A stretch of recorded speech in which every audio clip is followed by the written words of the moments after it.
होता है, जो अच्छे और बुरे, पाप और पुण्य, लाभ और हानि, ज्ञान और अज्ञान, अंधकार और प्रकाश, अंधविश्वास, सीमित और असीमित, अक्षर और निरक्षर का ज्ञान भी हमें सत्संग से ही होता है। देखो सत्संग के कितने फायदे हैं। मैंने आज आपको जितने भी फायदे गिनवाए हैं वो आप भली भांति अपने जीवन में उनको उतारना है, और आपके जीवन में वो बातें जरूर होती होंगी जो आज के सत्संग सत्संग में बताई गई कि सत्संग में जो जीव आता है उसको कितने फायदे होते हैं। तो ये भी सारा कुछ हमें सत्संग से ही प्राप्त होता है, क्योंकि अज्ञानता, अंधविश्वास के कारण ही आसक्ति और पाप होता है। अज्ञानता के कारण, ज्ञान की कमी के कारण, ज्ञान न होने के कारण, अपने निज स्वरूप का, अपने आत्म स्वरूप का ज्ञान ना होने के कारण ही साथ संगत जी हमें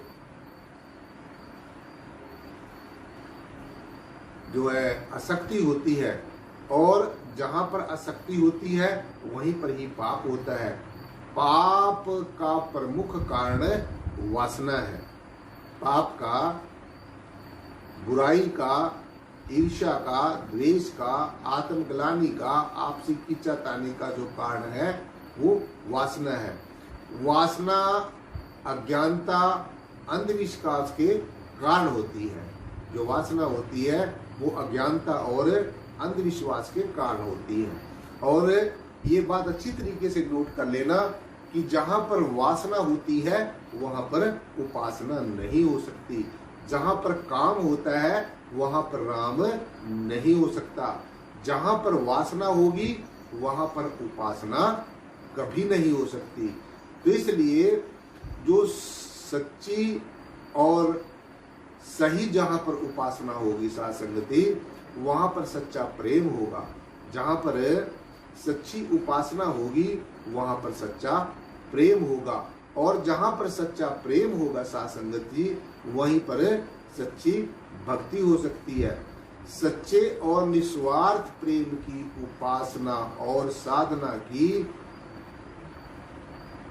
जो जरूरत है वो जीवन में बहुत ज्यादा जरूरत है। निस्वार्थ प्रेम की उपासना और साधना ही साथ संगति सच्ची और उच्ची भक्ति का शिखर है।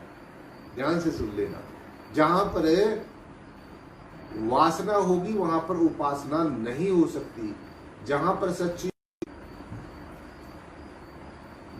सच्ची उपासना होगी वहीं पर ही साथ संगत जी सच्चा प्रेम होगा, और जहां पर सच्चा प्रेम होगा और जहां पर सच्चे प्रेम वाली जो भक्ति होगी वो ही सच्ची और ऊंची भक्ति होती है।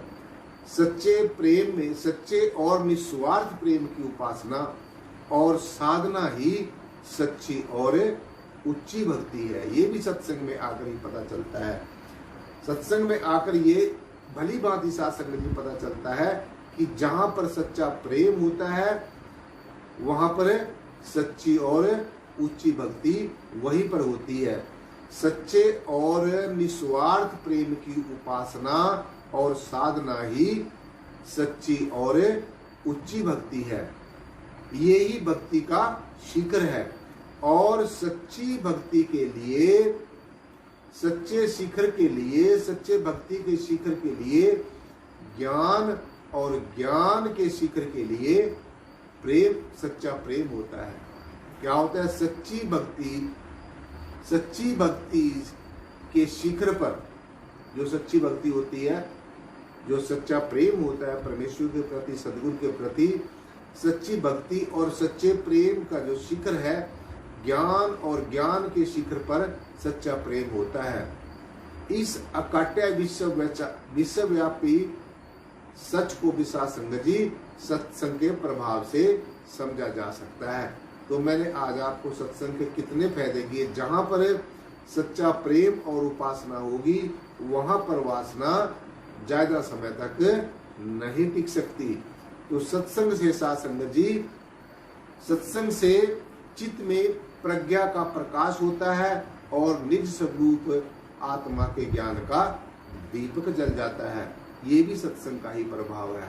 तो सत्संग में आने से बहुत फायदे हैं। सत्संग में आने से एक जो कौवा प्रवृत्ति है, जो काग प्रवृत्ति है, वो हंस प्रवृत्ति हो जाती है। और हंस प्रवृत्ति होने से साथ संगत जी जो जिज्ञासु है वो निर्वाण गति को प्राप्त होता है, सदगति को प्राप्त होता है। तो सत्संग में आज मैंने आपको कितने फायदे गिनवाए हैं, और मुझे उम्मीद है कि आप सबने इन सब को बहुत तवज्जो से, पूरी जो है पूरी तवज्जो से, पूरी एकाग्रता से, पूरी समग्रता से आज आपने जो ज्ञान की चर्चा को उसको श्रवण किया है। साथ संगत जी, जिसके जीवन में सत्संग है उसके जीवन में सब कुछ है, क्योंकि जितने भी मैंने आज आपको सत्संग में फायदे गिनवाए हैं ये सारे के सारे जिज्ञासु को बिना मांगे ही मिल जाते हैं। बस आपका काम तो ये है कि आप नित्य प्रति सत्संग में आते रहे, इस ज्ञान चर्चा को सुनते रहे साथ संगत जी। क्योंकि जब ये आत्मा के ज्ञान के बारे में, परमात्मा के ज्ञान के बारे में, ध्यान के बारे में सत्संग में बड़ा खोल खोल कर बताया जाता है, और जीव जब उस बात को साथ संगत जी, उस सच्चाई को अपने जीवन में आत्मसात कर लेता है तो निश्चय ही उसके जीवन की दशा और दिशा बदलती है। ऐसे जिज्ञासु की दृष्टि और दृष्टिकोण दोनों बदल जाते हैं।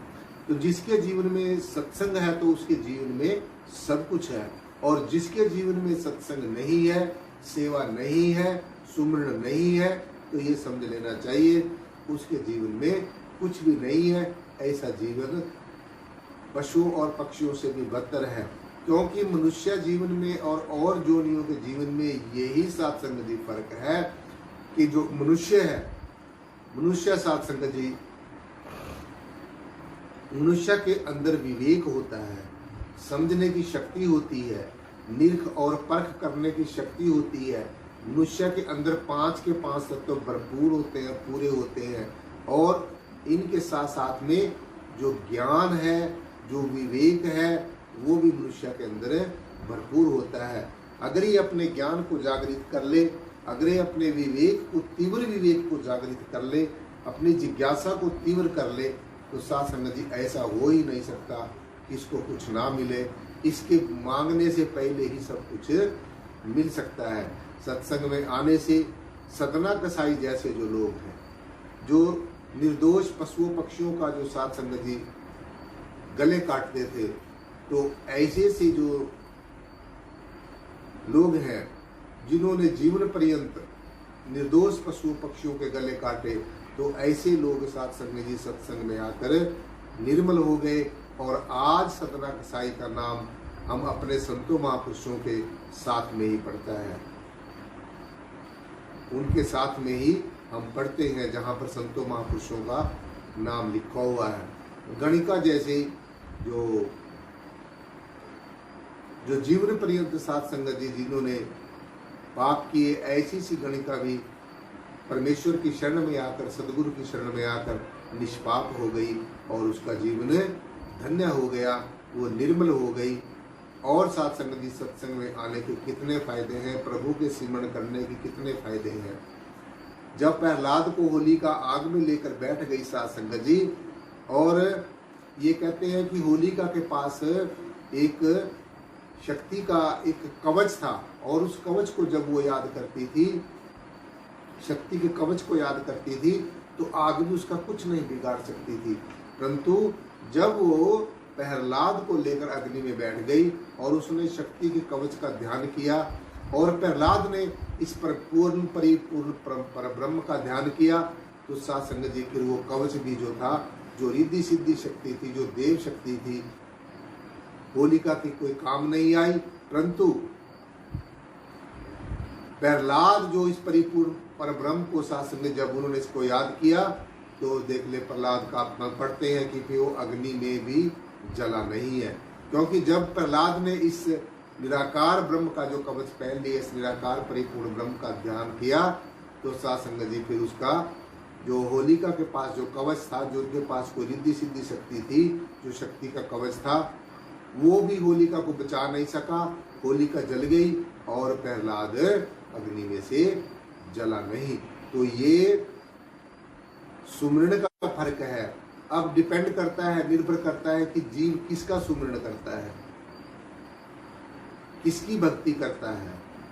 भगवान कृष्ण ने अर्जुन को पावन गीता में उपदेश देते हुए साध संगत जी कहा है कि अर्जुन, जो भूत प्रेतों की पूजा करता है वो दुर्गति को प्राप्त होता है, जो देवी देवताओं की पूजा करता है वो देवगति को प्राप्त होता है, और जो मुझ परिपूर्ण ब्रह्म को ध्यान करता है, मुझ परिपूर्ण ब्रह्म की भक्ति करता है, वो अंततः मुझे ही प्राप्त होता है, वो मेरे में विलीन हो जाता है, मेरे जैसा बन जाता है।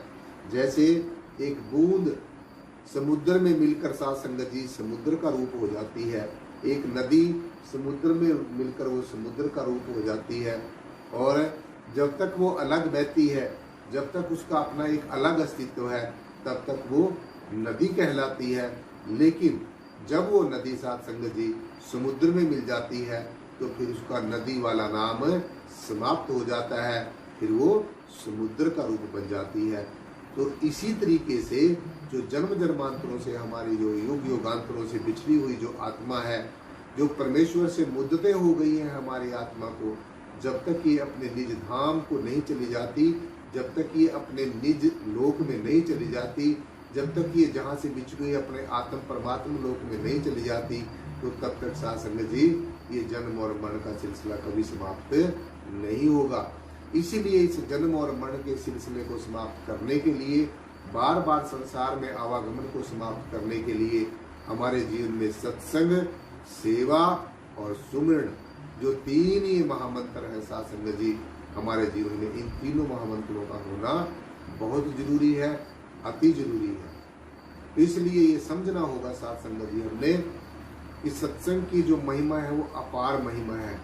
सत्संग की बहुत ही बहुत बड़ी महिमा है साध संगत जी। इसलिए सत्संग में आने से अनेकों लाभ प्राप्त होते हैं। सत्संग में आने से हमारे कुछ ऐसी मांगे होती हैं जो बिना मांगे ही पूरी हो जाती हैं। जिसके ऊपर सत्संग का रंग चढ़ जाता है, जो सदगुरु के संदेश को और उपदेश को अपने जीवन में आत्मसात कर लेता है, तो उसका साध संगत जी निश्चय ही कल्याण होता है, निश्चय ही उद्धार होता है। तो साध संगत जी आज की जो ज्ञान चर्चा है वो आपने श्रवण की और आपने इसका आनंद मनाया। आज की ज्ञान चर्चा निज वचनों के साथ यहीं पर संपन्न होती है। बोलने में कुछ त्रुटि हो गई हो उसके लिए बार बार क्षमा प्रार्थी, बार बार क्षमा का याचक। तो इसलिए साध संगत जी एक बार सबने सदगुरु भगवान के नाम का एक जयघोष, एक जयकारा, जिनकी अपार कृपा से हमें ये ज्ञान चर्चा सुनने और सुनाने का सौभाग्य प्राप्त हुआ है। जो बोले तिस बलिहार परम पूजनीय सदगुरुदेव बूटा सिंह जी महाराज की जय हो।